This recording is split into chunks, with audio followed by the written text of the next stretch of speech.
Good afternoon. Welcome to the regular meeting of the Business, Housing, and Zoning Committee for January 21st, 2025. I am Jamal Osman, and I'm the chair of this committee. Before we begin the meeting, I want to offer a friendly reminder that all members, staff, and public that these meetings are broadcasted live to enable greater public participation. This broadcast includes real-time captioning as further method to increase the accessibility of our proceeding to the community. Therefore, all speakers need to be mindful on the rate of their speech so that our captioners can fully capture and transcribe all comments for the broadcast. We ask all speakers to moderate their speed and clarity of the comments. We'll be using speaker management for this meeting, so please make sure you are signed in. At this time, I'll ask clerk to call the roll so we can verify a quorum. Councilmember Rainville. Present. Cashman. Present. Jenkins is absent. Chowdhury. Present. Vice Chair Ellison. Here. Chair Osman. Present. There are 5 members present. Let the record reflect we have a quorum. Before we proceed to the public hearing, items of our agenda, we will first take our consent agenda, which is item 10 through 14. Item 10 is approving 25 liquor license renewals. Item 11 is approving 1 gambling license. Item 12 is confirming an appointment for the St. Anthony Falls Heritage Board.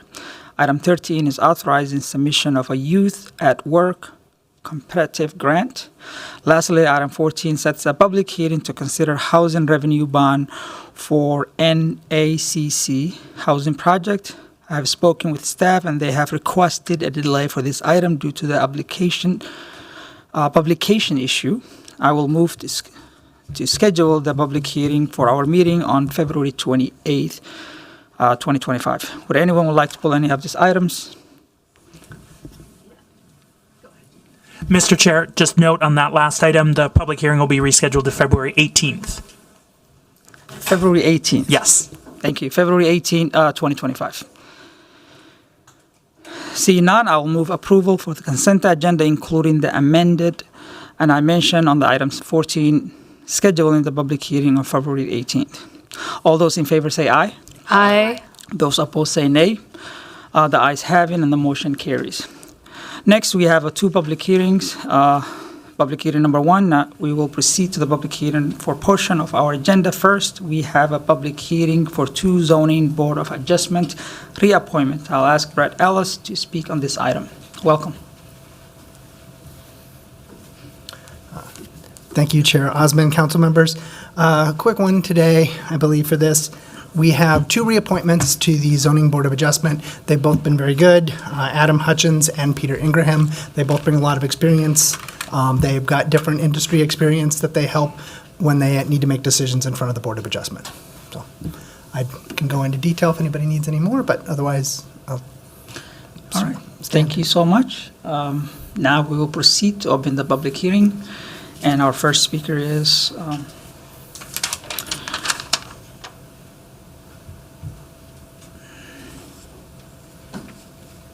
I cannot see that writing.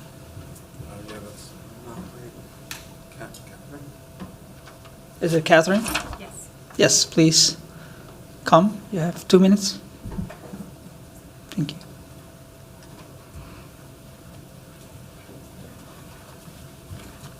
Welcome. Hi. This is about 3120 Washburn. No, this is the Board of Adjustment reappointments? Oh, no, I apologize. Okay.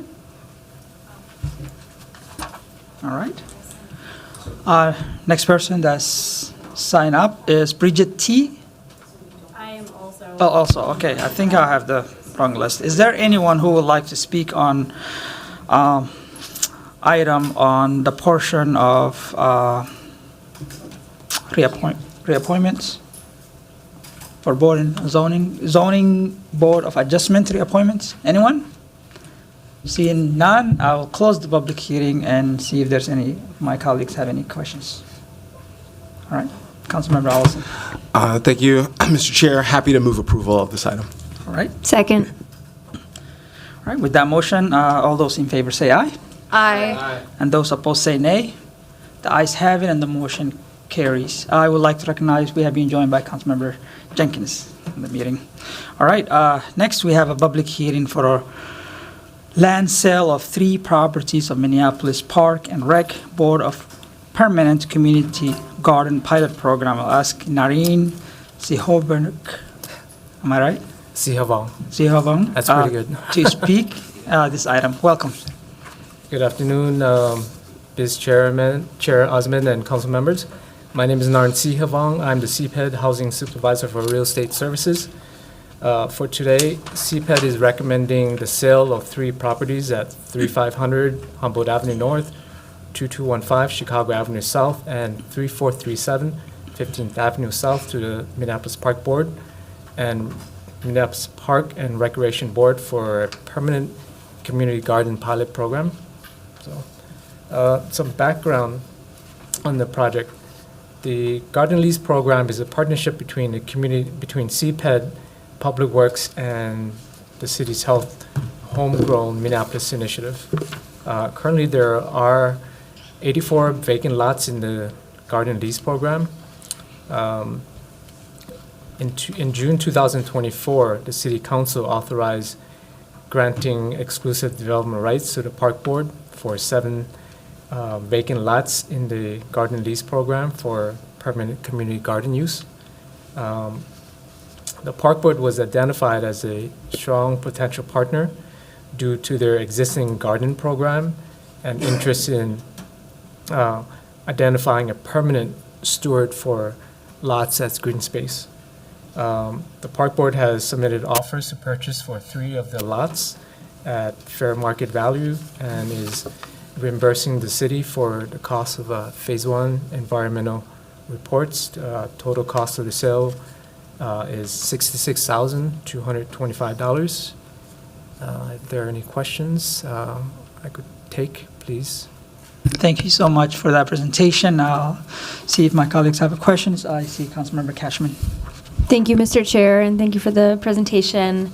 I'm really supportive of this program, but I just want to understand how you're deciding of all the community gardens, which ones to advance to this level of sale to the Park Board for permanent community gardening. How do you get to that level of recommending these properties? Initially, we had of the 84 or so properties, we had a in-depth look and research. One, we looked at the permanency of the gardens, how long gardens were being in use, how effective they were being in use, and then we looked at partners, and the Park Board was identified as a solution. Just one, their ability to maintain the program, maintain permanency of the gardens. Then we came down to 6 gardens. I think one of the gardens is in your ward, Councilmember Cashman. Previously, but 1809 in LaSalle, but that one is going through a sort of a review process with the Park Board. It may have issues with the Phase 1 environmental review.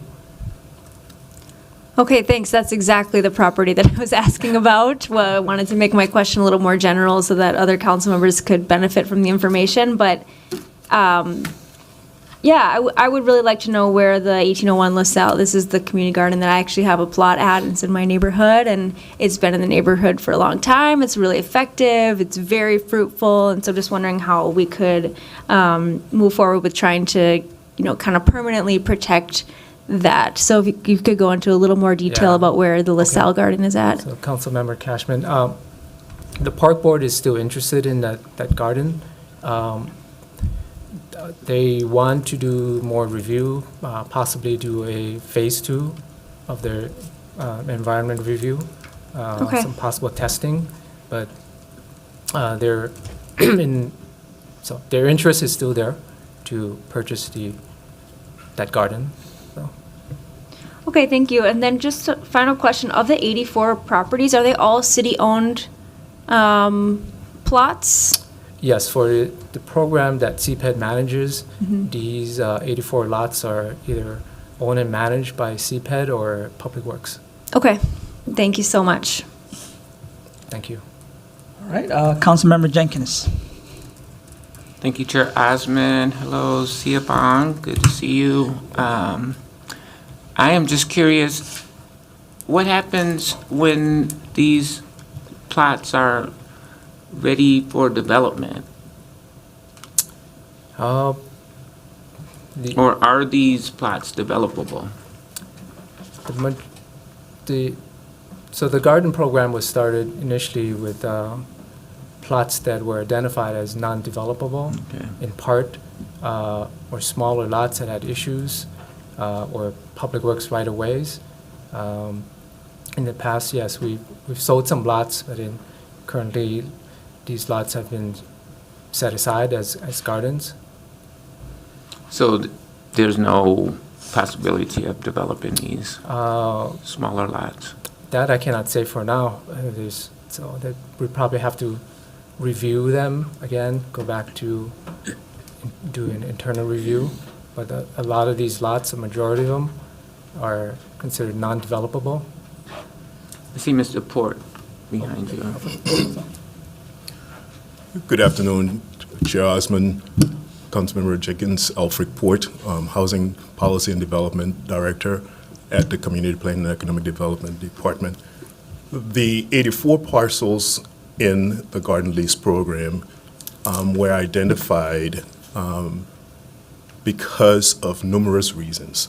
Some of the things that Noreen referenced, buildability, whether it's size or soil issues from a construction perspective, but also you may or may not know that a large percentage of the properties in CPED's inventory are in wards 4 and 5. So in an effort to support the garden lease program, we've identified some properties that are on blocks that have numerous vacant parcels, and the ability to move forward with development of all of those sites at the same time is not prudent or feasible. So as a result, we've identified some properties to include in the garden lease program, and those leases, some of those leases are for 1 year or 3 years, and then once those once that 3-year term is terminated, we then would position ourselves to market those parcels for development. But there are some parcels in our inventory that are slated for longer-term leases. We should also be apprised that the source of funds that were used to acquire some of these properties necessitates that these properties be developed for housing. So as a result of that, we are continue to market those at such time where development is feasible. But these particular lots are for sale, though, right? These particular lots are identified for permanent community gardens because either the condition of the property does not support development, whether it's the size, whether it's the condition, there are geotechnical issues from a development perspective. So those were identified as possible permanent gardens. So that's why these 7 are engaged in this process with the park board. Thank you. And Chair, I just want to clarify, I'm very supportive of the garden lot program, but I know we need to develop more housing opportunities, particularly in wards 4 and 5. Correct. Yeah, so, thank you. Thank you. Next speaker I see is Councilmember Rainville. Thank you. Director Port, just, you answered my question basically, but suggestions, the next time you do come forward with a report, staff report, explain why these lots are not developable for housing. So there's no question it would help me, I'm speaking for myself, it would help me make a decision on how to vote yes or no on this. Because I do agree with Councilmember Jenkins that housing is needed, and whether it's wards 4, wards 5, just anywhere, we need housing, period. So that would help us help me in the decision making. Thank you. Thank you. I just have a question. This non-developable lands. Are we seeing like neighborhood organizations coming forward to also be part of it, or is it just our policy is just to lease it or sell it, park board, or are we like really partnering with or even offering neighborhood organizations that work with either youth or work with schools or just because I'm only seeing the park board. I was wondering if there's a opportunity for others to seek. This is, Chair Osmond, this is a pilot. When the program was first introduced to the council, there were concerns about having some of these properties held for permanent gardens or sold for community gardens because of some of the reasons that Councilmember Jenkins and Councilmember Rainville raised around the need for affordable housing in our city. So we've identified these 7 and identified the park board because of their ability to manage properties. Some of the neighborhood groups don't have that expertise. So this is why we've prioritized the park board. Yep, I completely understand. It's just that I have seen, I think the item that came through BIZ, partnering with MnDOT Land, partnering with a neighborhood organization is to basically, take care of that.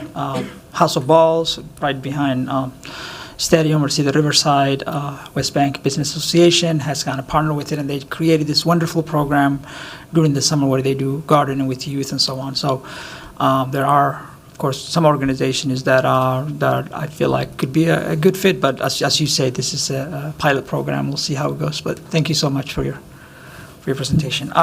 Before, I would like to open the public hearing and see if there's anyone who would like to speak on this item. Seeing none, I'll close the public hearing and call Councilmember Allison. Obviously want to move approval of this item, but also just thank staff. I think this is tremendous work for us to figure out how we're activating these sites when we can't build on them, because regardless of whether we can put a house there or not, we want to make sure that these sites are activated, that they've got community purpose, that they've got community use. So just big thank you to staff for the presentation and for this. So happy to move approval of this item. All right, with that motion, all those in favor say aye. Aye. And those opposed say nay. The ayes have it, and the motion carries. Our next item is an appeal hearing regarding the decision of Heritage Preservation Commission, which denied a demolition of historic resource application for the property at 3120 Washburn Avenue North. The appellant have requested a delay for this item to our next regular meeting on February 4th, 2025 at 1:30 p.m. The city staff is also okay with the delay, so I will be moving to continue this hearing to the date. Before I make that motion, however, I'll first open to the public hearing and see if there's anyone who would like to speak on this item rather than our next meeting. All right, I see a few people that are signed. Yep, I see a few people that are signed up. Catherine, welcome.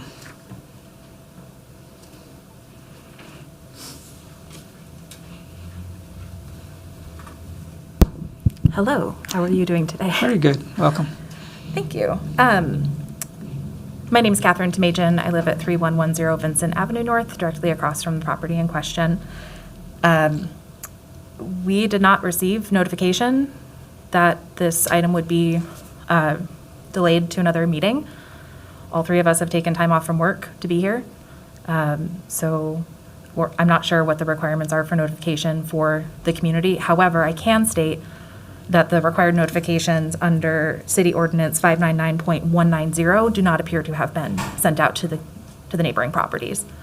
There's 3 of us here, and none of us have received them at this time. Thank you. I'll ask Clark if you would like to speak about that.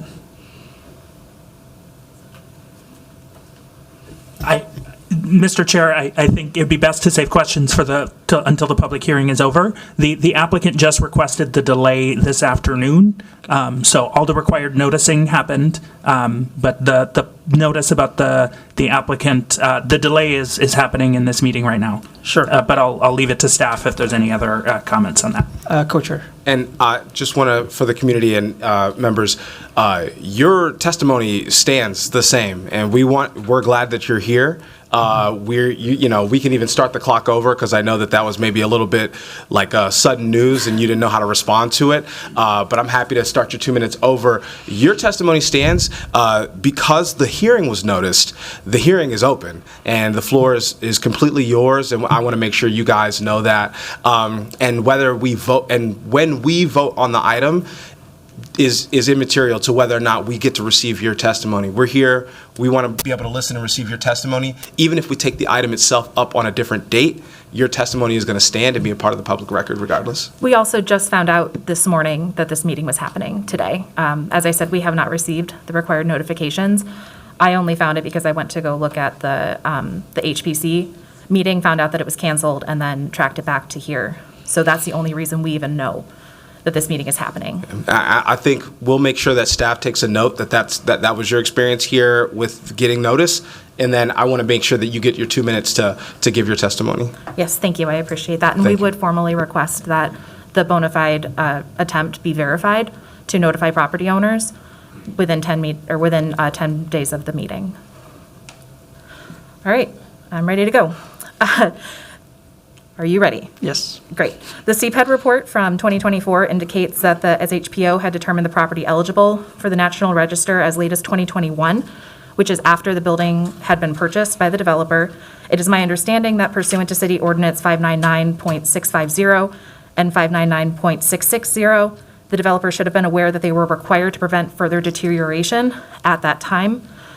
When the building was purchased, it was in usable, repairable shape. A reasonably experienced and prudent developer who had previously developed properties in the metro should have been aware of the previous report that it was eligible for landmark status. While I'm no longer licensed as an insurance adjuster, I do have relevant experience with restoring buildings that have experienced significant deterioration. It is my professional opinion that had the building been adequately cared for in the interim, it is unlikely that this level of damage would have occurred in the first place. And it is my opinion that the developer actively failed to maintain the property in hopes that further deterioration would strengthen their position for demolition. Demolishing the building and/or constructing a 6-story building would have impact on multiple existing National Register eligible properties, including Grand Rounds and the existing Victory Memorial landmark, which does extend into Minneapolis, directly across the street from this property. The overpasses and the proposed light rail station could and have an effect on the setting, but a very tall building without any attempts to maintain the historical aesthetic of the surrounding area is much different than an overpass. And the developer's appeal references the historical significance of this type of architecture and states that there's better examples in Minneapolis. There are no better examples in North. North is different than the rest of Minneapolis. And I find it incredibly disingenuous for them to state otherwise. In short, in the absence of a comprehensive study, it seems short-sighted to demolish a National Register eligible property, which has good integrity. Thank you so much for your testimony. Next person is Bridget T.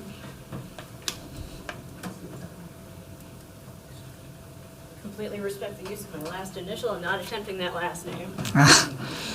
I have a bad experience trying. I want to thank you for your time today. I live at 3226 Vincent Avenue. I can see the proposed site from my front yard. I never received any notification regarding development of that property. The for sale sign was up for literal years, so I was always under the impression that it was still available. There was no apparent security presence there. There was an RV that was parked in that parking lot for months.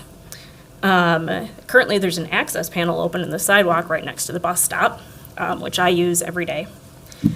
There is little to no snow removal or ice mitigation happening at all around the property, which is dangerous to people in the neighborhood. And to me, that says a lot about the developer's care for the neighborhood that they're attempting to build in. We had a Cleveland community meeting on 11/7. There was a representative from the developer that was there. We raised a number of concerns in the, what is this now, 2.5 months since then? We've received no information further to address those concerns. Sorry, I have multiple Post-its here that I have to go through now. We also weren't informed that there was a phase 2 at that meeting. All we were told was that there was going to be one large 6-story concrete block of a building. I'm not opposed to affordable housing in my neighborhood. I want it. That's the reason I live there, because I can afford to live there and because Minneapolis is a great place to live. More people should be able to live there. But that's not the right site for a giant brick of a building, and that's not the kind of place people want to live either. It's just, the developer's been irresponsible and disrespectful to the community. And that's incredibly frustrating to me as someone who lives there, communicates with my neighbors, and loves it. I love where I live. And I want other people who live there to love it too. Thank you so much for your testimony. Our next person is Brandon Porter.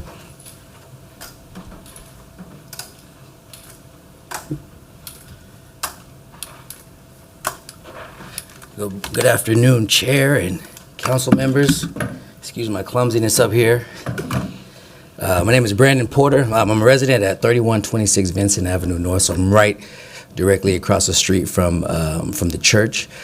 I'm a local pastor as well on the south side at City View Church. We've had conversations before. Just thinking about some of the appeal of the developers. One of the things that they said, there was no use for the church, and I think, like my neighbors have said, that the deterioration of the church over time, they've had this in possession for 5 years, does create that. It's for me, it's one of those things where if this building had been in Edina, developers would have made sure they took care of it. But the fact of the matter that it's in North Minneapolis, it feels like it can be neglected. That really rubs me the wrong way. We have a lot of that in our neighborhood as we if you drive around, a lot of things that are dilapidated, a lot of things that are falling apart, and there's not a lot of care for it. And so I think the developers failing to take care of it, and I don't know if it was their hopes. I can guess that it's their hopes that if it's the further deteriorated it is, that they can get permission to tear it down is a problem. Excuse me about that.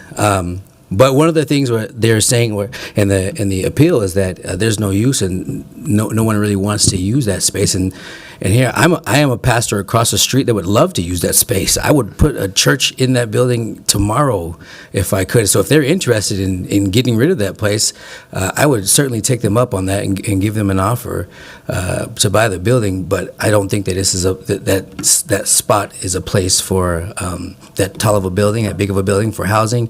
And I think that it should be kept as a church for that space. I think the church has been a central part of Black community and Black neighborhoods for as long as we can remember. It's been the source of strength for Black communities. So thank you. Thank you so much for your testimony. Are there anyone who would like to speak on this item?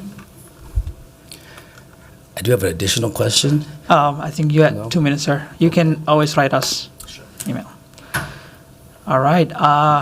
We're going to continue this item for next business, Housing and Zoning Committee meeting on February 4th. But I see some of my council members have questions, and I believe the staff might be here to answer some of those questions. Councilmember Allison.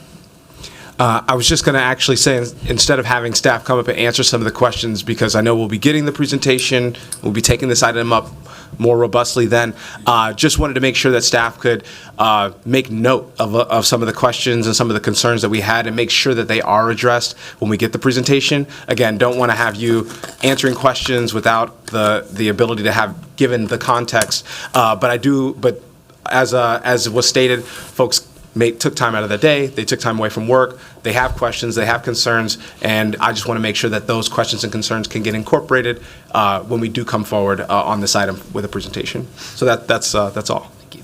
All right, I see Councilmember Rainville also on the queue. Thank you. Could you please pass on to the owner of this property that he has to make sure, they have to make sure the sidewalk is shoveled? And I believe there was a utility box that was open. And I want to make sure that that happens, and it would be in their best interest to do that prior to the next hearing. Thank you. Yes, thank you. Okay, all right. So on the motion to continue on February 4th, all those in favor say aye. Aye. And those opposed say nay. The ayes have it, and the hearing will continue. All right, our next item is quasi-judicial, item 4 through 9, our variance appeal hearing related to the use of artificial turf at several properties near the University of Minnesota. This item is where on the agenda at our last meeting, and we're continuing on today's meeting. The hearing remains open as of right now. First, I'll welcome Miles Compel from CBED to talk about this item. Welcome. Thank you very much, Chair Osman. Yes, I have a few different items here for discussion. We're going to treat these as one discussion item, just in kind of the interest of brevity. But these are 6 separate appeals of the decision by the Board of Adjustment.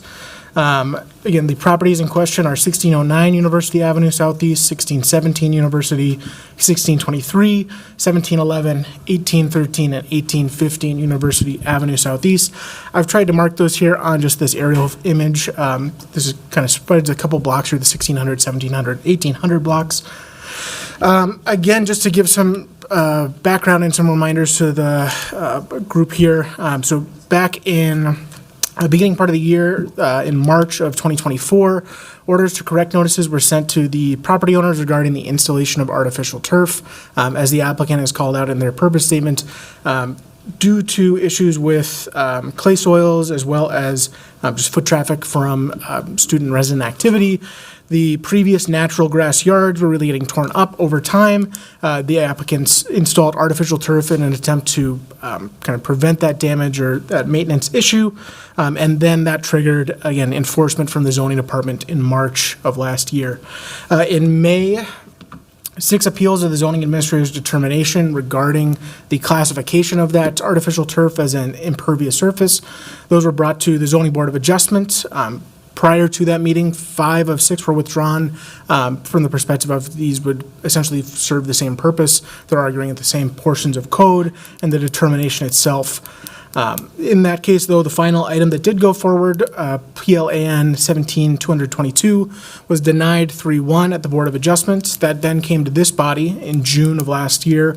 It was heard by BIZ and was again recommended for denial 4-1, and then eventually recommended a denial and fully adopted by the City Council in June. Following that decision, again, so at that point, the turf had been determined and considered to be an impervious surface and a obstruction in a required yard. The applicants came back to staff seeking essentially variances from those sections of code. So the first round of review essentially was to argue that artificial turf was not a impervious surface and not an obstruction. When that failed, they returned for these variance items. The variance requests themselves were heard November 21st, 2024 by the Board of Adjustment.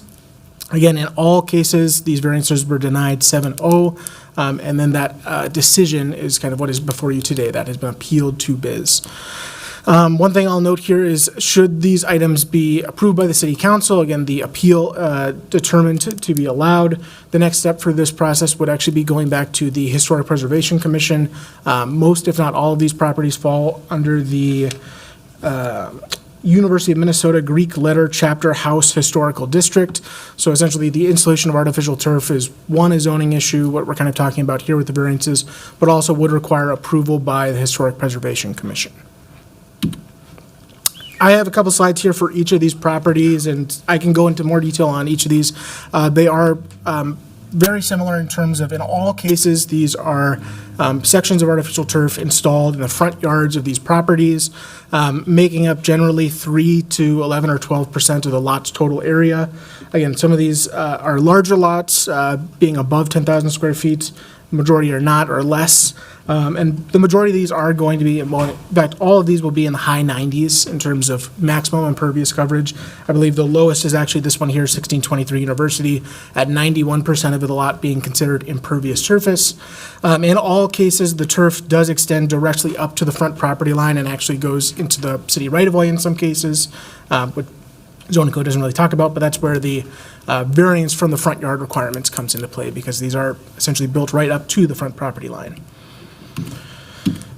In terms of findings, and when we talk about zoning code variances, land use variances, there are the 3 standards of the practical difficulties examination that are need to be met by a application in order to be approved. Staff and the Board of Adjustment in this case agreed that the first 2 findings were not met. The final finding in terms of the essential character or impact on surroundings, both staff and the Board of Adjustment felt these were fine in terms of from an aesthetic perspective. Certainly, that is probably the major benefit of these artificial turf. They look exactly the same all year round. There's not a visual break with surrounding properties. That being said, the first 2 findings, so first in terms of unique circumstances, and I have here the language directly from the zoning code, challenges exist in complying with the ordinance because of circumstances unique to the property. The unique circumstances were not created by persons presently having an interest in the property and are not based on economic considerations alone. This had a lot of discussion at the Board of Adjustment, but if I can summarize that down, firstly is just that clay soils are, if anything, very common here in Minnesota. Lots of different homeowners struggle with kind of the difficulties of maintaining a yard in these kinds of cases. And in that sense, the soil kind of makeup is not unique to this property. Secondly, the applicant noted a lot of this is coming out of especially the fall season when students return to campus. There's a lot more traffic on University Avenue and in these residential facilities. And staff would just point out that, again, this activity is in some ways caused by the property owner, or in this case, the residents of the property. And one of those requirements here is that these circumstances are not created by a person having interest in the property. In terms of reasonable use, I think this one is a little bit more up to interpretation by the council members.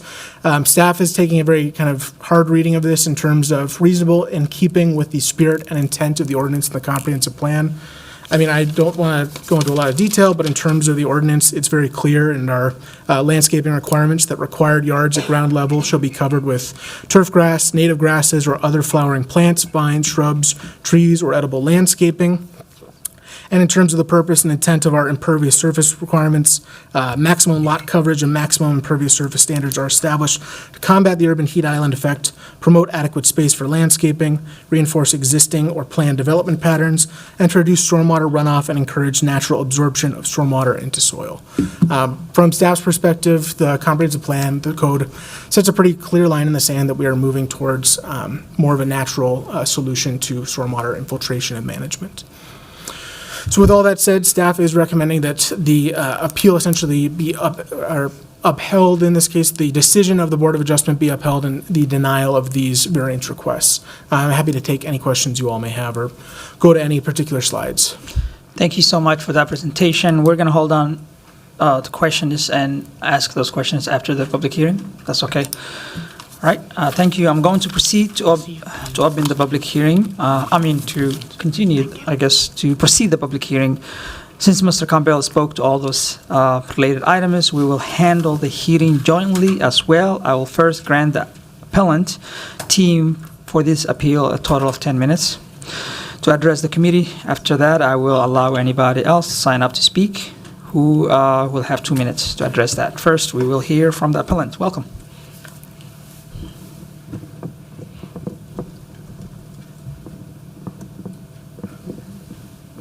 Maybe not.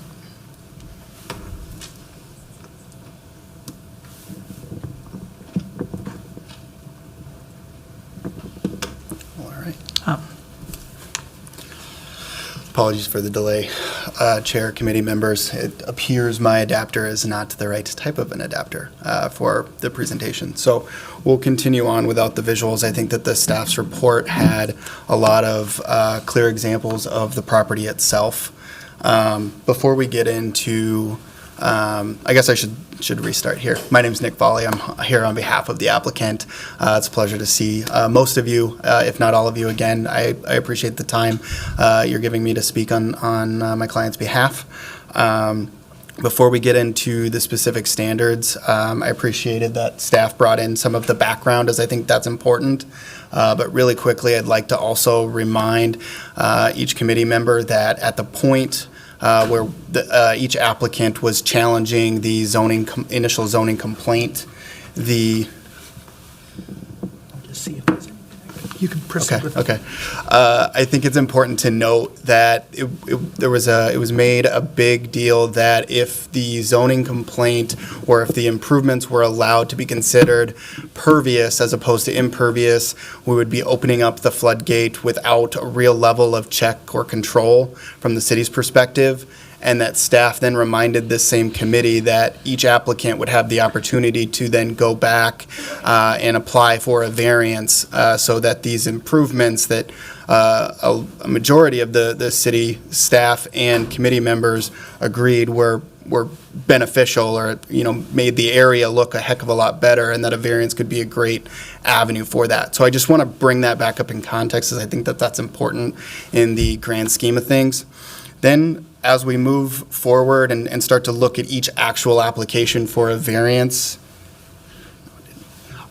we need to first start out by looking at the practical difficulties created by unique circumstances that aren't created by the applicant themselves. I note that these properties aren't necessarily unique to the area, but the situation certainly is. That's unique in the sense that there's really, from a practical standpoint, become very clear that there's only real one solution here, given that it's shown both on the properties themselves, but also the surrounding area, that we can only be in compliance with the code as it's currently written for 3 out of the 4 seasons every year. Right, every winter and early to mid-spring, all of these properties are going to be found to be in non-compliance. I would encourage you to look back at some of both staff's photos, but also the photos that we shared during the original public hearing of the neighboring properties. You see grass in the fall and the summer, and then immediately it's just a mud pit. That grass dies out at no fault of the applicant. I would encourage the committee members to remember that these applicants have tried multiple times across the 6 different properties, gone through various different vendors in terms of trying to grow natural grass, all to come up short every winter, which creates both a safety issue from the property owner standpoint, but also a drainage issue from the city's perspective. Allows for additional runoff to slide through and put a little bit more pressure on those city infrastructure improvements. Looking at the second standard, I think just make sure here. I want to bring up, because at the first hearing at each variance stage, it was brought up that the likelihood of enforcement, given that the properties would fall into non-compliance, was relatively minimal. It wasn't very likely that the city would go out and actually enforce property that had mud, dirt, and given that those items aren't listed as permitted front yard coverage materials, I'm not quite sure that's really relevant here. Non-compliance is non-compliance. So I just want to make sure that it's emphasized that the property owners just want to be in compliance in one form or the other. And without this creative, albeit solution, that's not possible. I also want to make mention that I think it's important when we start to talk about city enforcement and city resources, as that's been another hurdle that we've kind of talked about throughout this whole process. The benefit of permitting or approving a variance would allow the city to include reasonable conditions, and each applicant would be more than willing to include some form of annual or biannual check-in as far as submitting inspection reports to make sure that, one, in the event that new turf is installed, that it's installed by a professional in a responsible manner and with quality materials. but also that it continues to be kept and maintained so that what we don't end up with is, just a slab of turf thrown onto a front yard, which is, again, as a reminder, not what this is. There's significant layers of gravel and other drainage materials that are installed, underneath these turf improvements. Moving on to the second category, the property owners or authorized applicant proposes to use the property in a reasonable manner that will be in keeping with the spirit and intent of the ordinance and the comprehensive plan. I think that city staff names a couple of these kind of promotion items or I guess purpose items for these specific sections of the code. Avoiding urban heat island effect, promote adequate space for landscaping, reinforcement of existing or planned development patterns, and to reduce stormwater runoff. I think the application materials really puts into perspective how each one of these things are either enforced or bolstered, or in some items eliminated. So the urban heat island effect, I would encourage you to look back at some of the initial submission materials in terms of actual heat. That's not a factor here in terms of temperature. Promote adequate space for landscaping. I would argue that there is still plenty of space for natural landscaping in and around the yards, and that could also be considered a reasonable condition in the event we wanted to see, a flower bed or something like that. Certainly something that could be done in compliance or in addition to this variance request. And then reducing stormwater runoff, I think, is the big one. As we saw early on in this process, the turf drains and has many advantages to it in comparison to what it looks like now, or has looked like in the past, especially in the winter months where you're no longer having any of those barriers and you're having a little bit more free fall runoff into the streets and sidewalk. 3, the proposed use will not alter the essential character. I'm not going to harp on this issue too much, given that it was listed as approved in the city staff report. But based on everything we've talked about today, I really would encourage the committee members to consider each applicant's request for this variance. I think it's goes without saying, these improvements are a unique approach that really allows for these quintessential properties up and down a very important part of the city to shine again and not necessarily fall into kind of disrepair every winter. And it also has great benefits for the community as a whole as well. So with that, I'll yield my time. I think I've gone through everything I wanted to say, but I'm happy to stand for questions. Thank you so much for your testimony. Next, we will allow anyone else who sign up to speak. I have Greg Anderson. Oh, yep, Anderson. Welcome, sir.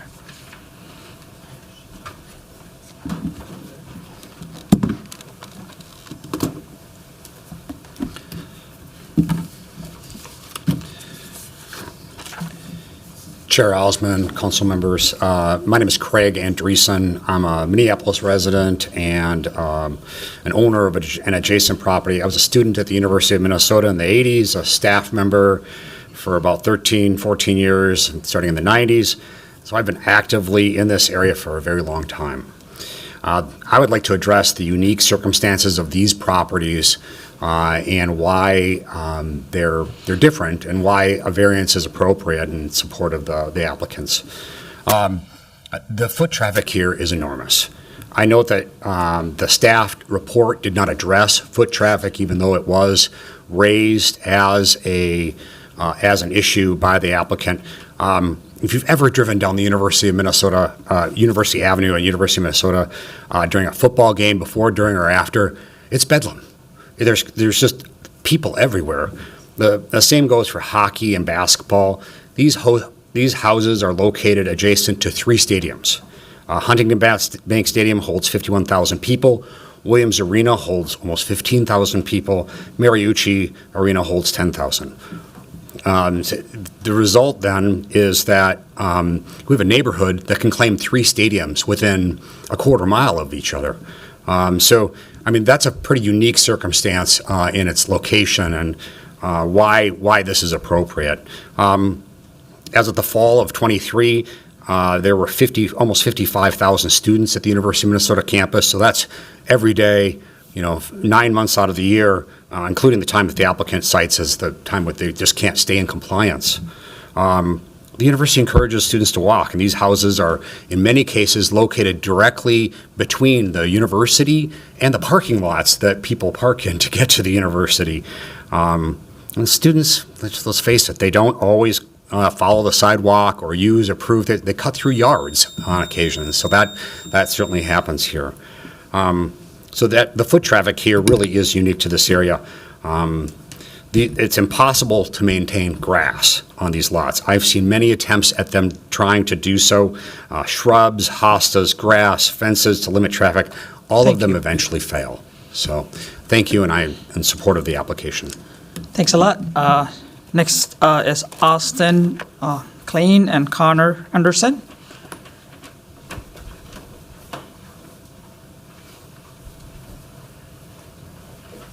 Welcome. Thank you for having us. So my name is Austin Klein, and this is my friend Connor Anderson. We are both students at the University of Minnesota. I am actually a resident of one of the properties with the artificial turf, and he is also a member with that house. All I would just like is to reiterate that we have bared witness to that the neighbors with real grass, that they recently put in real grass in during August, and if I don't know if a picture is provided, but if you look at it now, it's completely just dirt everywhere, and it only was in a matter of a month or two that it didn't last long and that it was freshly put in.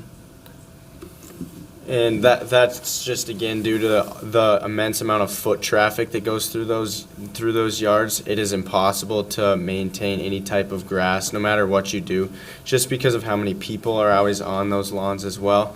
So the turf has been a wonderful solution that we've found.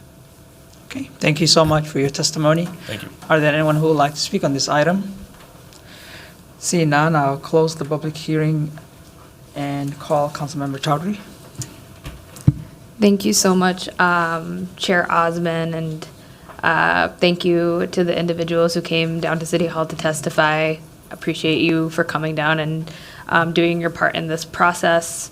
I first want to just start off by asking the city attorney, what is the scope of what we're considering, just to feel grounded in that as we continue this conversation? Through the chair, thank you, committee members. The issue that's before you with regard to all 6 of the variance requests comes down to the first 2 of the 3 required findings that staff went through. And those findings, I guess to reiterate, are first that the applicant must prove that challenges exist in complying with the ordinance because of circumstances unique to the property, and those circumstances cannot have been created by persons having an interest in the property or based on economic considerations alone. And second, that the property owner proposes to use the property in a reasonable manner that will be in keeping with the spirit and intent of the ordinance. It's those 2 findings that staff found were not met, and that the Board of Adjustment also concurred were not met. And in order for the variance request to be granted, both of those findings would have to be determined to have been met by this committee. And certainly taking into account all the testimony and reports that you've seen here today, you're certainly free to come to your own independent conclusion with regard to either or both of those findings and whether they have been met. Thank you. Thank you. I have some questions for city staff through the chair.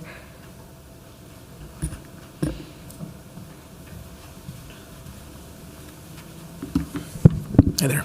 Hi, thank you so much. First question that I have for you, what's the typical amount of impervious surface for a lot like this? Councilmember, I can actually pull up my staff report here. I believe the amount.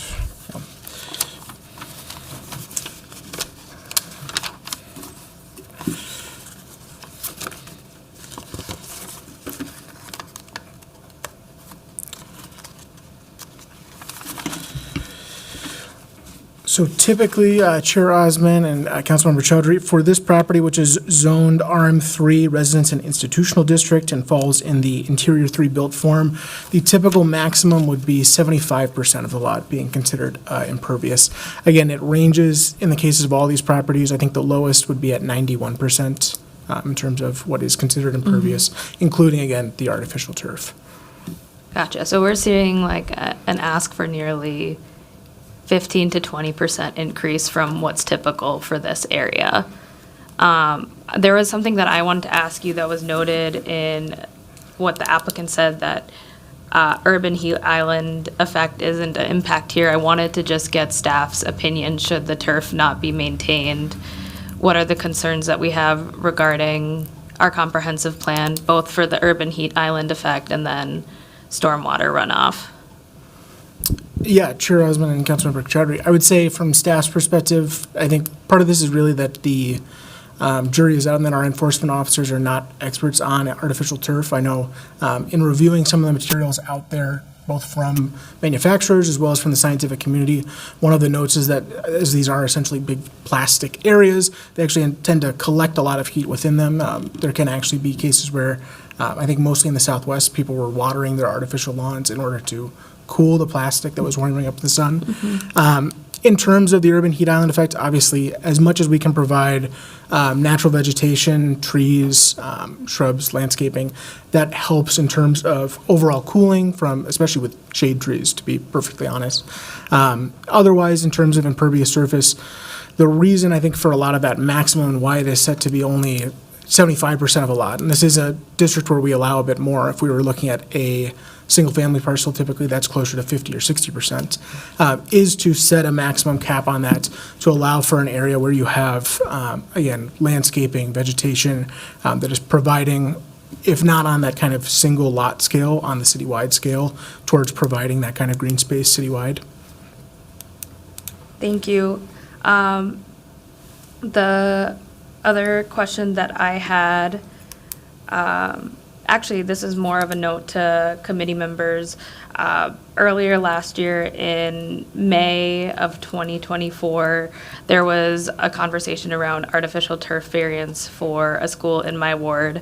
And we got into a lot of conversation about the environmental impacts of artificial turf, specifically urban heat island. And one of the things that came up was heat that would be concentrated within the turf and the availability to actually do treatment of water that was to run off or drain. And that was stuff that we were not able to find conclusive, like reasonable evidence that that would not occur. And it was a concern that was brought up by us for many community members, and it ultimately, the applicant was not granted the variance for an artificial turf.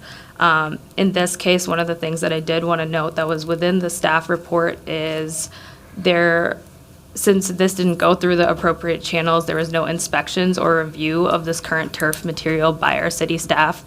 And for our staff, just to confirm, the artificial turf is still placed and on the properties at present?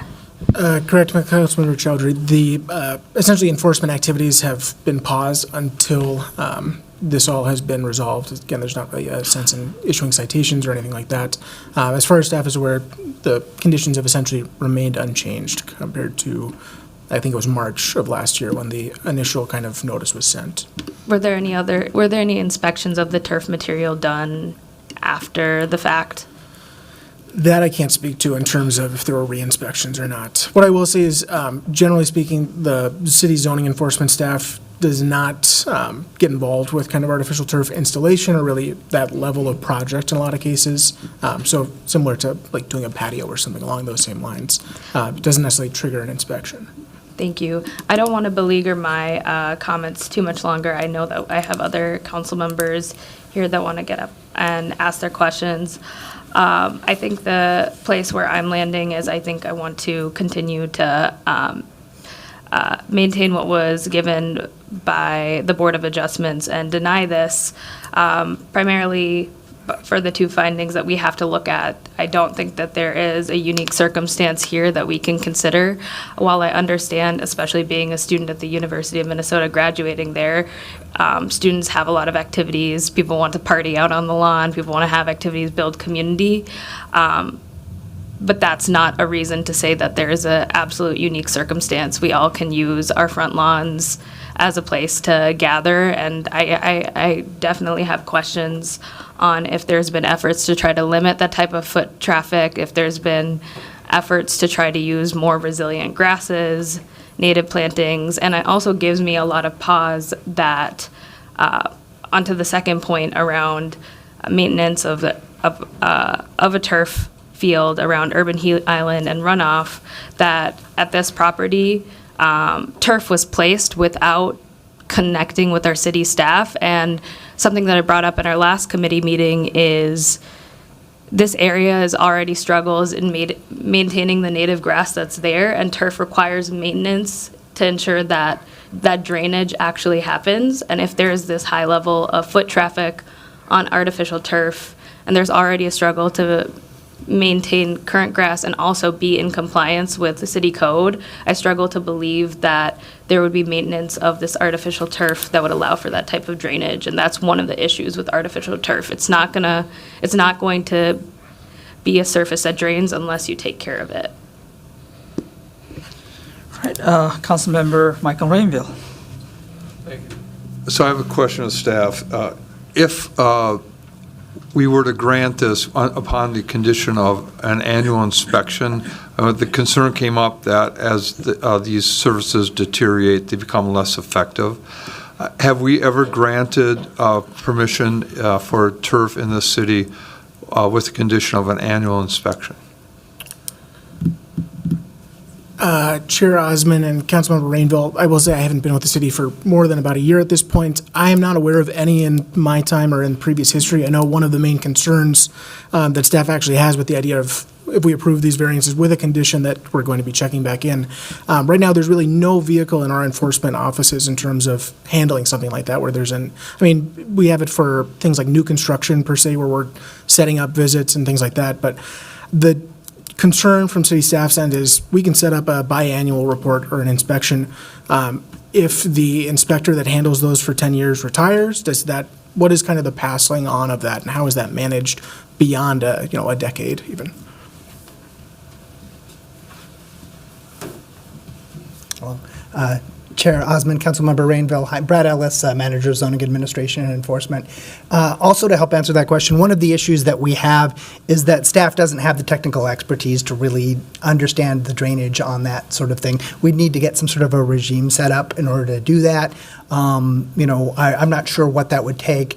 We could certainly build that in the long run, but right now, one of the reasons it is treated that way is just there's no capacity to be able to tell whether it's draining or not. I'm sure that there are some sort of tests, but I don't know what those are currently. Sure. So we don't have that ability. Correct. Okay. So thank you.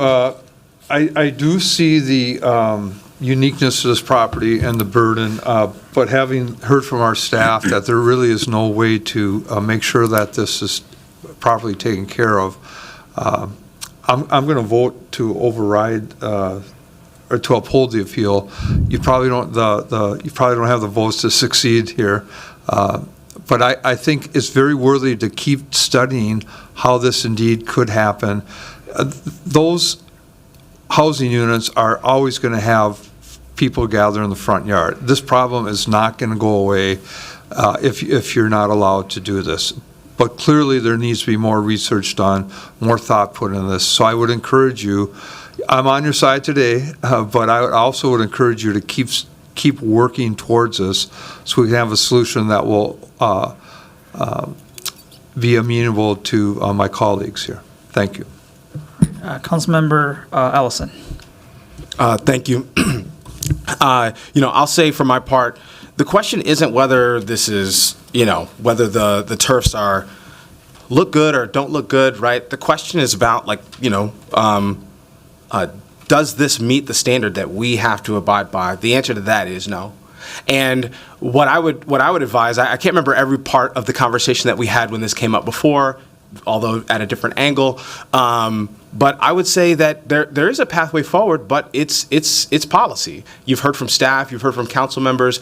There is not an ordinance that would allow us to sufficiently oversee this, right, and enforce this, and regulate this. And so I think that, I know it's frustrating. Policymaking can be difficult, but talk to your council members, talk to the council members up here, talk to staff, engage staff, and figure out, okay, what would you need in order, what would staff need in order to make sure that this is something that we could, a material that we could understand. Right now, I think Councilmember Chowdhury very pointedly said, right now when the grasses are walked on and walked on and walked on, we can tell because they get eroded.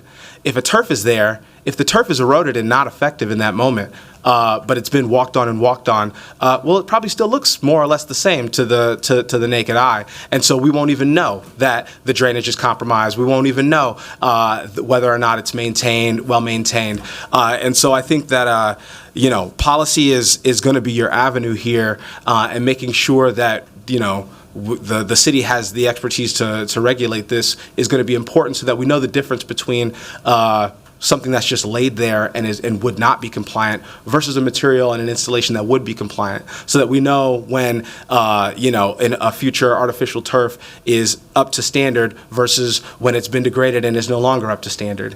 And so I think the first application was, hey, look, this is allowed, and you guys weren't able to prevail there. This one says, okay, it's not allowed, but let us do it anyway, and you're not going to prevail here. I think your only avenue really is about policy making and making sure that the city has the regulatory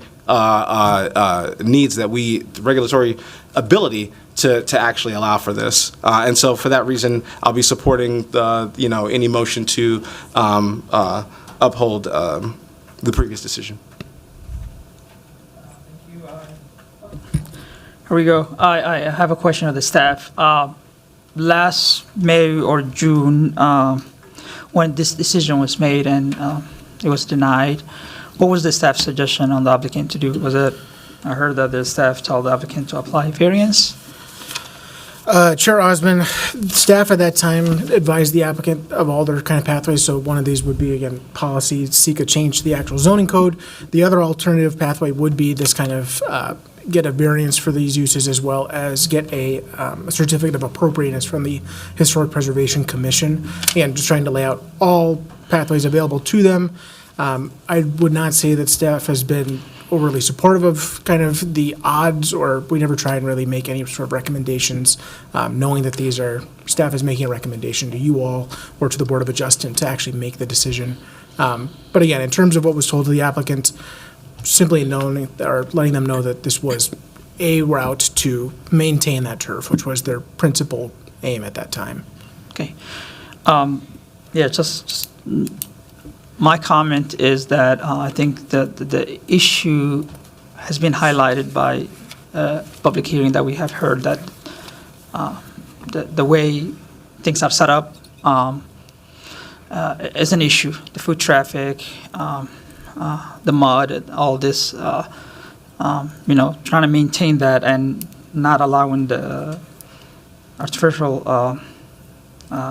Also, I understand that, but also I'm thinking about the downtown areas, and I'm sure there's rooftops with artificial.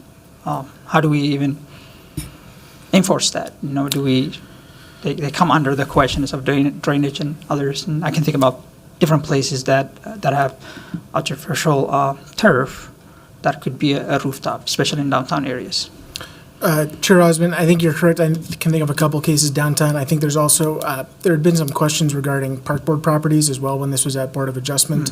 Typically, in a lot of those cases where there has been allowed to be artificial turf, it's largely been in a case, I know in downtown specifically, our impervious surface limits are 100% of that property's lot area. So the entire lot could be impervious.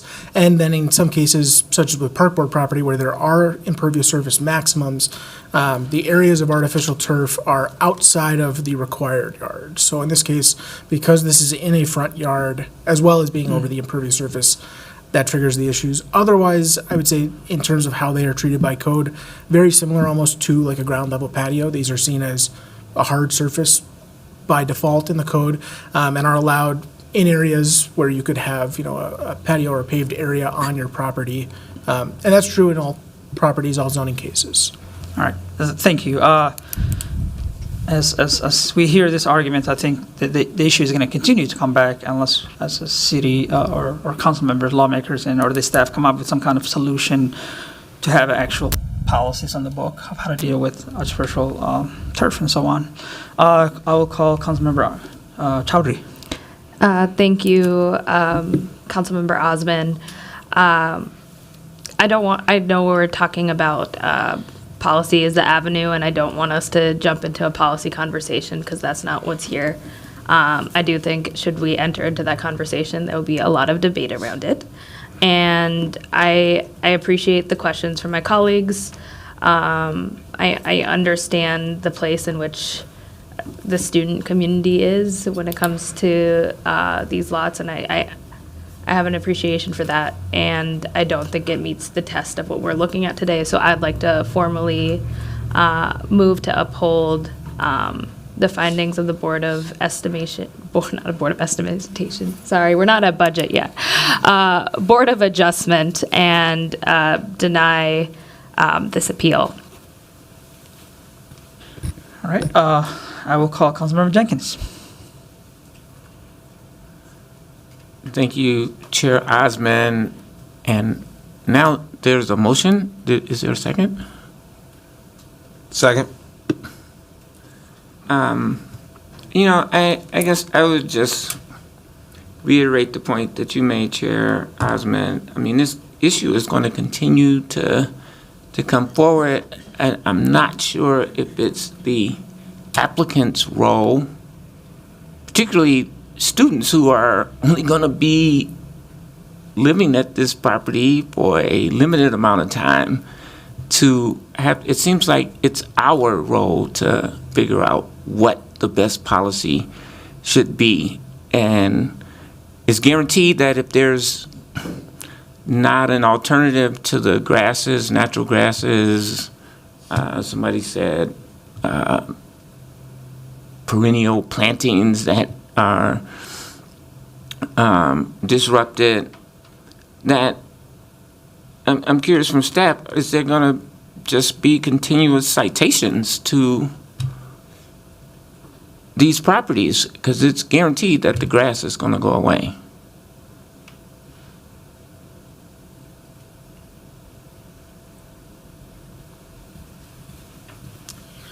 Chair Osman, Councilmember Jenkins, what I will say in terms of staff's perspective with these, I did take a look back, and this came up at Board of Adjustment, as the applicant noted, in terms of is this something that the city enforces on in the case where dirt or mud is present. At least in the case of these properties, these 6 properties, I took a look back. Nothing within the past decade. This is the sole zoning violation that was on record. I also took a look to see, I know property maintenance does trigger also sometimes with grass, things like that. There were no issues there in terms of enforcement. Again, this is not really us trying to get them or anything like that. Again, there's not a history of that citation kind of coming forward. The other thing I will say, just in regard to alternatives, the applicant, some members of the public spoke about foot traffic just along the sidewalk. I'll actually note that a few of these properties installed fences in the front yards as a way to enclose that area, close it off from the sidewalk. They are permitted by right to build a 4-foot fence, no more than 60% opaque, in the front yard as a means, again, to enclose that area and break it off from at least public foot traffic to the degree of someone that's not, willing to jump a fence, essentially. Staff would hold that there are alternatives here, but I do want to reiterate our goal is not to have this be denied and then go out and begin enforcement on lawn areas directly afterwards.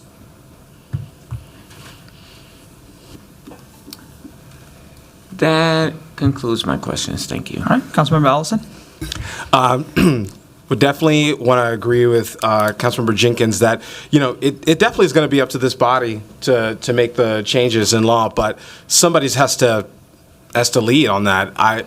With all due respect, I'm not going to make it one of my priorities. And I do think that the folks who are most affected by this issue, which right now is the applicants, I think are probably some of the most effective advocates. And whenever we see change being driven, it usually does start with outside advocacy, and then trickles into a council member potentially getting that wind under their sail and being interested in pursuing ordinance change. And so so just wanted to say, yeah, I agree with you. Don't want the applicants to think that it's all on you to have every single answer, but I think that from a standpoint of advocacy, inside-outside strategy, that it wouldn't be a bad idea for you to begin having meetings with council members, and as Councilmember Rainville, Councilmember Jenkins might be your champion on this issue to get some change at City Hall. All right. Thank you so much. Seeing none, with the motion to uphold the decision of zoning adjustments, was it? With Councilmember Chowdhury motion, clerk, could you please call the roll? Thank you. Councilmember Rainville. No. Councilmember Cashman. Aye. Jenkins. Aye. Chowdhury. Aye. Vice Chair Ellison. Aye. Chair Osman. No.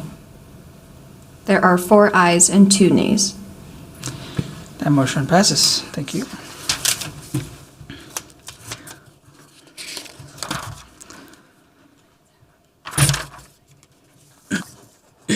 All right, we are on, next item is item 15, discussion item related to the public hearing we had last meeting concerning the Lowry Handy Stop application for extended hours of operation. City staff is recommending 1 more week to work things out before the voting on this item. Therefore, I will be moving to continue this hearing to our next BIS meeting on February 4th, 2025 at 1:30 p.m. Are there any questions from the committee members? Seeing none, on the motion to continue on February 4th, all those in favor say aye. Aye. And those opposed say nay. The ayes have it and the motion carries. All right, our next item is the Legislative Director report related to the support of housing. I would like to welcome Tiffany Glasper from CBET to speak on that item. Welcome.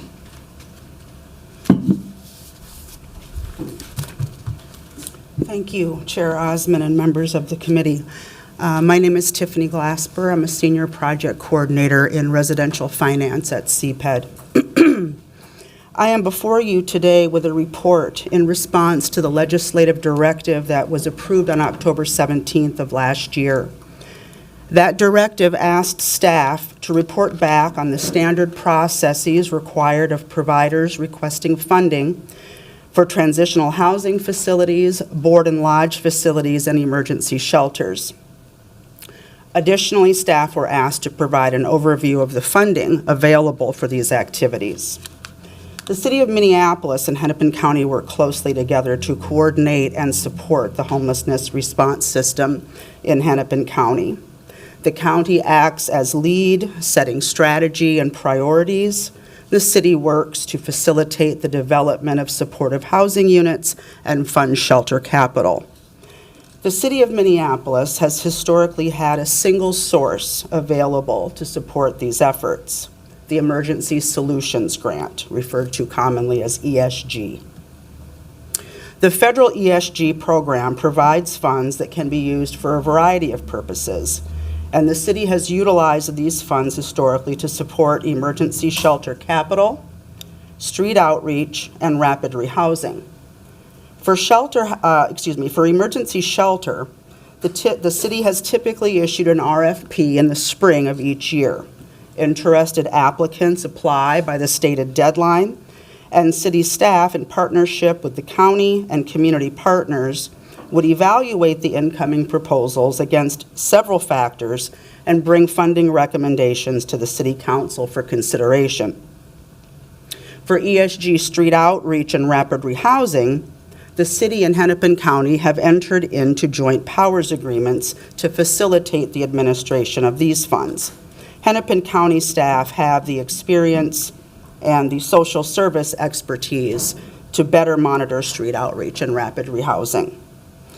These joint powers agreements are renewed annually with each award of ESG funding that the city receives. The agreements are approved by the City Council along with the funding recommendations that are brought forward by staff. The COVID-19 pandemic changed the landscape significantly. Under the CARES Act, the City of Minneapolis received more than $13 million in ESG CV funding, more than $40 million in ARPA, American Rescue Plan Act funds, and just under $10 million in CDBG CV. Prior to the pandemic, the city's annual ESG award averaged just under $1 million. Our partners at Hennepin County and at the state also received significant resources under the CARES Act, as shown in the table that is attached to your report. This influx of pandemic-era funding allowed the city and the county to fund some activities that were not previously eligible, such as construction of new shelter facilities, which is not a permitted use under the regular ESG program. Our goal with these funds was to get the money out the door and into the community as quickly as possible. So with that goal in mind, the city made funding available through both direct awards to providers and through public RFP processes. And because the pandemic-era funding allowed for the construction of new shelter facilities, the city did not invest as much of its regular ESG in capital projects. Instead, recently, the city has invested its ESG funding in shelter operations, essential services, rapid rehousing, and street outreach. As we move forward without these pandemic-era funds, staff expect to return to pre-pandemic funding levels with only about $1 million in regular ESG as an eligible source for shelter capital, street outreach, essential services, and rapid rehousing. And of course, we will continue to work very closely with the county in determining the best balances in these areas. Happy to stand for questions if you have any. Thank you so much for that presentation. Are there any council members who have any questions? Councilmember Cashman. Thank you, Chair Osmond, and thank you, Ms. Glasper, for the presentation, and really grateful to those who wrote this legislative directive as well. I just wanted to know if you have a timeline on when you expect this year's funding to go out and what criteria you would use to evaluate the proposals that are submitted. Well, for 2024, we have just the regular ESG, and I think it was 2025, is that? For 2025, or? Oh, we don't have our 2025 allocation yet from HUD. Oh, I see. Okay, so And in sorry fact, to interrupt you. Just last cycle, you approved allocations for 2024. So the city is just now getting to work putting its 2024 allocation to use. Okay, and so what's the timeline on that 2025 allocation from HUD? As soon as we have a written agreement from HUD, I will get a budget from the person who gives me my budget, and then we work internally to determine what the levels of funding should be in those areas that I talked about, and we also chat with our folks at the county to see, what the funding levels should be. Okay, thanks. And then the second part of the question was like what criteria you use to evaluate the proposals as far as who to administer that funding to, or which organizations to give it to. Are you talking about capital proposals, or are you talking primarily about rapid rehousing, or? Well, I guess supportive housing capital proposals in particular. For supportive housing capital proposals, typically we're looking at ESG has a variety of requirements. The provider has to allow for a person who is currently or formerly homeless to participate in decision-making. Usually that means on a board of some type. They have to agree to maintain the facility as a homeless shelter for a period of 3 or 10 years. That's typically based on a formula. What are the other requirements?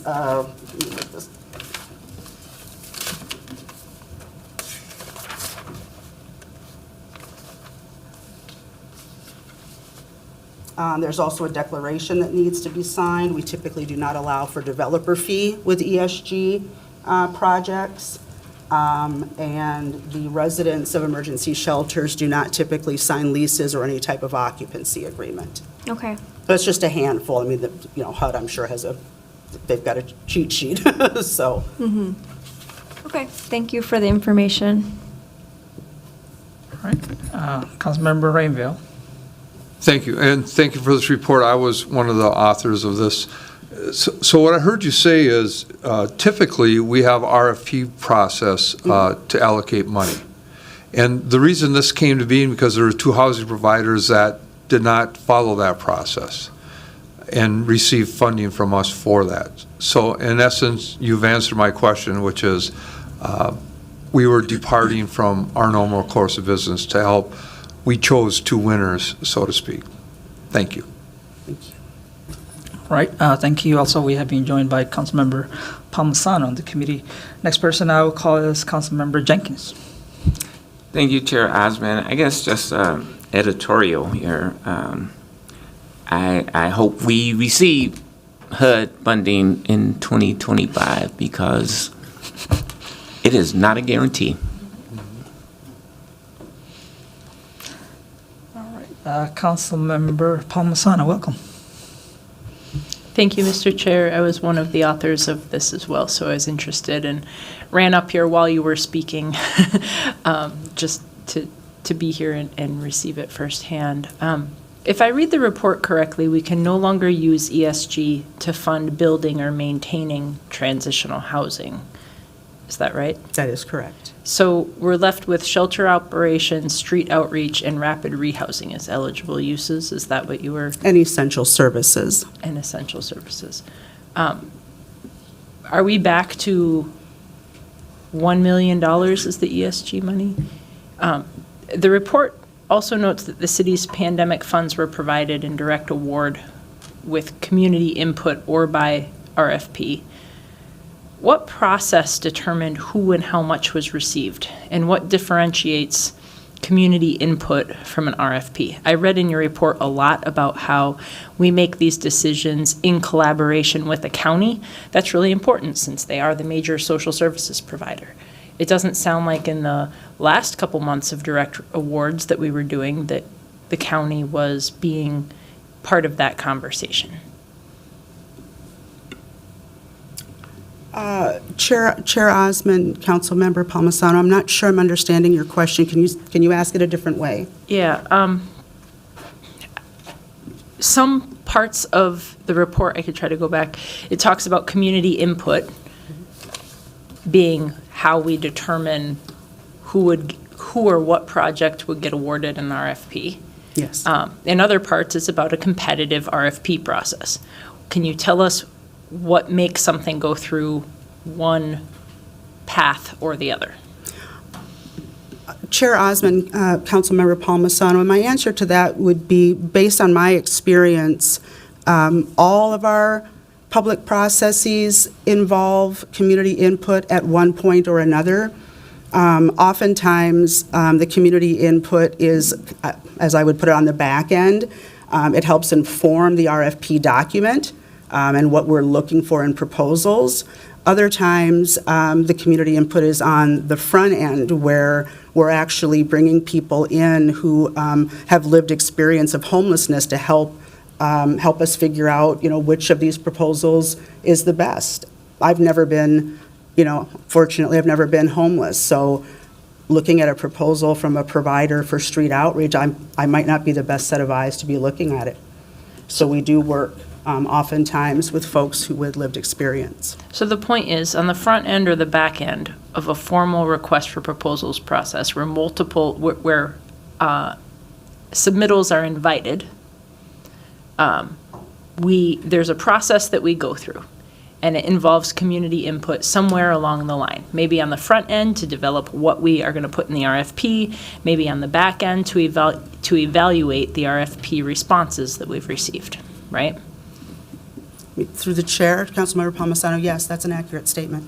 It looks like Mr. Port might have something additional to add. Through Chair Osman, Councilmember Palmisano, I would say that there was also during the influx of the COVID relief resources, particularly the ARPA dollars, there was a phase where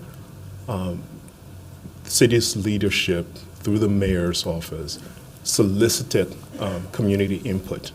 And that part was through an introduction of the availability of those resources, and some of those dollars were made available to support this effort.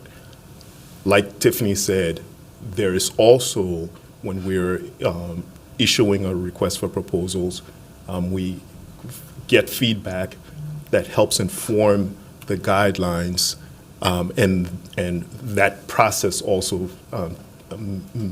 is informed through staff's recommendation to this body. So, and if I may, Mr. Chair, back to what Councilmember Rainville was getting at, can you help us understand the standard process required of any service provider requesting funds to make critical repairs for board and lodge facilities or transitional housing or emergency shelters? Is there a standard process to request funding for those things from the city through the ESG funds? So typically, do you want to respond to that? Typically, all of the capital improvements have gone through a formal RFP process. And those decisions or providers then make requests through that medium, and decisions are made after evaluation with a recommendation to this body.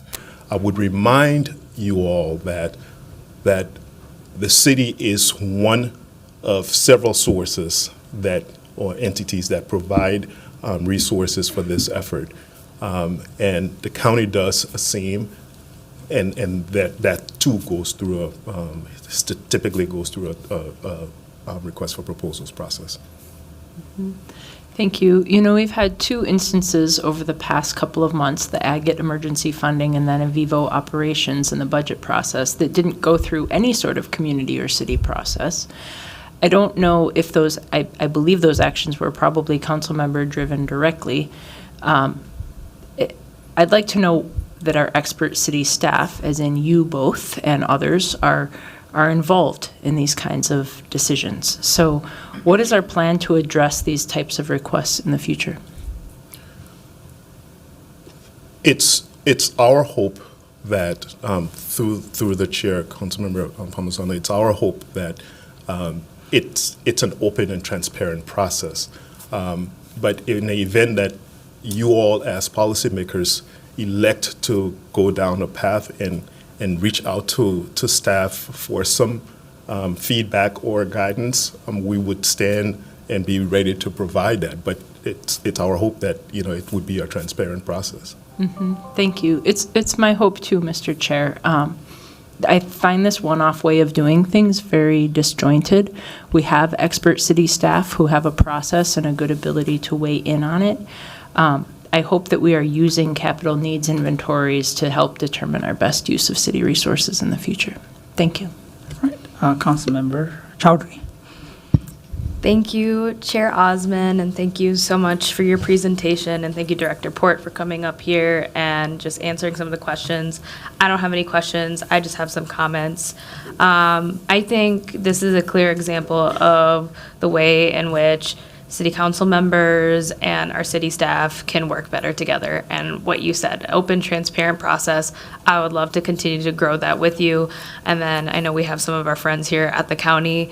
That also is something that I want to see happen, especially when we're in a moment where we're in a housing crisis and we're in a moment where the city itself has taken a position of declaring unsheltered homelessness a public health emergency. And I think while there might not be specific protocols and procedures, us figuring out our relationship in acting quickly is going to be important. And while some council members, entitled to their opinion, may think what this body has done in the past has been disjointed, I see it as a reflection of responding to an emergency and using our policy-making powers and our legislative powers that we have to act in a way that's responsive to community, and that's why we have that flexibility. I don't think that's a process that we should employ all around in every single case, or even in other issues. But I think uniquely looking at the situation that we're in when it comes to unsheltered homelessness, we were looking at an emergency, we needed to act, and I think now that we have hindsight 2020, and there are instances that might appear in the future, we can kind of go back to the relationships that we have with one another and have those conversations and set out a process that might feel just more cohesive. So I just want to say thank you for taking time for making this presentation, and I think our work around addressing homelessness as a local government has only become more important, as Councilmember Jenkins so aptly put, considering the impacts of the federal government under this new Trump administration. Right, thank you, staff. Thank you so much for your presentation, and just let us remind us we are in crisis. Yesterday I had the opportunity to visit Minnesota Indian Women's Resource Center, who opened their gym for the folks that have been staying in encampments, that their encampments have burned down. And we are in crisis when it comes to housing. There are individuals in this frigid cold weather that are staying there. And one of the things I've heard, and when I talked to some of the volunteers that were there, is that, hospitals were even sending people there. Hey, there's a center over there, even though they finally were able to get this place for 2 weeks ago. It's just that even the hospitals don't even know where to send people after discharge. So we just got to continue to really help those that need the most help, especially in this cold weather. I can't imagine anyone sleeping outside in this cold weather. And I want to thank the county and the city staff for continuing to support programs that really help these individuals. So thank you again. I appreciate that, and if I may, we cannot do this alone, and we have excellent partners, not only our colleagues at the county, but there are great providers that work in this space day in and day out, and I want to just show appreciation for that. All right. Thanks a lot again. Thank you. See no other members wishing to speak. I'll ask clerk to go and receive and file on that item. Oh, Councilmember Plainville. Thank you. I didn't see you there. Director Pork, thank you for the kind words with our county providers. I see you're here today. Thank you for coming over. You are doing a great job, and we appreciate it. It's just so hard with the few resources that we have compared to the need. We're just looking for how to allocate those resources in the most transparent manner. And again, I just can't tell you how much I appreciate all the hard work that the county provides to our staff. So thank you for bringing that up, Director Pork. Thank you. All right, wonderful. Thank you, everyone. See no further business before us. With no objection, I will declare this meeting adjourned. Thank you.